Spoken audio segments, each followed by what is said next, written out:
Red Dawn. So Red Dawn's a remake of the 1980s movie by the same name, Red Dawn. The old one starred Patrick Swayze in the Warlock. This new one stars Chris Hemsworth. The premise this time, as before, is the United States of America is taken over and invaded, so now it's up to these teenagers hiding in the hills to save the day. Premise sounds cool, it really does, but it's all about execution. I mean, I enjoyed Red Dawn back in the day. I watched it a few times. I thought it was cool. I'm not really overly attached to the movie or anything like that, so I think a remake could be really cool. Only thing is this isn't that. This isn't the cool remake you want. I just think it's really messy. It's like someone took a bunch of plot points, put them in a cup, and a bunch of skirmishes that you'll see in a movie like this, you know, all the battle scenes, they put them in a cup and they threw them all on the floor like a bunch of jacks. They're like, all right, yeah, in that order, that's our movie. That's what's gonna happen. So just put it on paper, make it happen. And here we go, we got Red Dawn. You don't care about any of the characters. The strongest character is, of course, Chris Hemsworth. The rest of the characters, I couldn't tell you who they are, who plays them, and if they die in the movie or not. Like, they'll be like, oh, we lost 2 guys back there. Did ya? I didn't take a head count or anything, but I thought you were all here.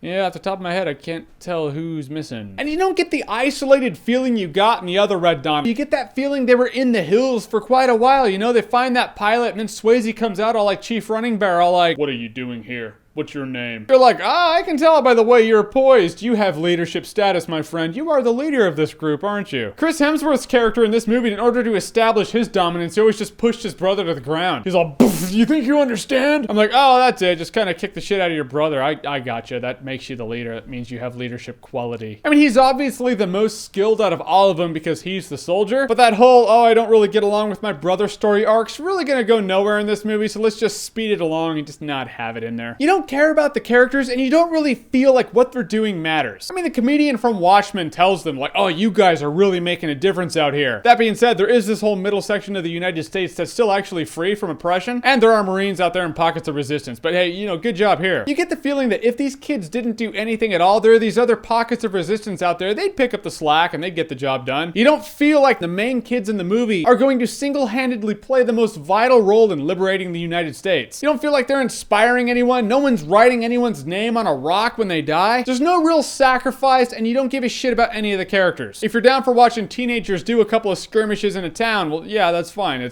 That's this movie. Knock yourself out. And in the end of this movie, you'll consider this kind of spoilerish, but I'm telling you, you shouldn't. You should not give a shit. You're going to give a shit, but I'm telling you, you shouldn't give a shit. In the end, keeping it vague, they're like, we need to get this box. And hey, if they get the box, well, job well done. The movie's over. Stupid. That's it. So this movie has a couple of cool things. By a couple of cool things, you're like, oh, that was really cool. The way that car blew up and flipped on another car. It's entertaining in the most mindless way possible, filled with characters you don't care about, and a premise that just wasn't executed very well. It's a movie of irrelevance and really guilty pleasure if you find pleasure in this movie. I will say Red Dawn is a good time if you're drunk. Yeah, now it's a party. Wolverines!